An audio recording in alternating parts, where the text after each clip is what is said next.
사실 기독교 역사 위에서 기독교는 유대교의 분파였죠.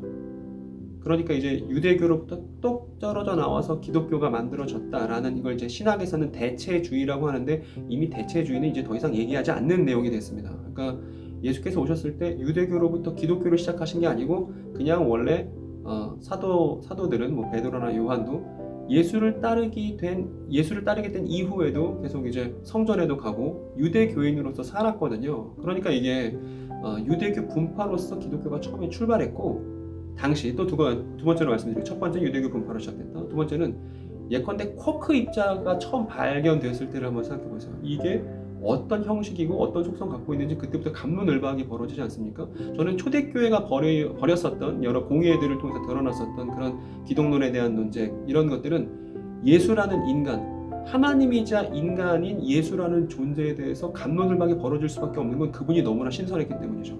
그분이 너무 새로웠기 때문이죠. 그래서 사람들이 그 예수에 대해서 우리가 어떻게 고백하는 것이 옳고 그분이 어떤 분이실지에 대해서 치열한 논쟁의 과정을 거쳤습니다. 그러니까 그때까지만 하더라도 뭔가 정리된 내용이 없고 형성 중인 기독교였다는 것이죠. 그래서 기독교가 형성되는 과정 속에서 그 사이비 이단이 있었을 때, 기독교가 제대로 자리 잡지 못한 상황 속에서 기독교의 진리를 왜곡하는 사람들이 있었을 때 축구장 모델이 적용될 수밖에 없다고 생각합니다. 그리고 이건 기독교가 소수파였기 때문이에요.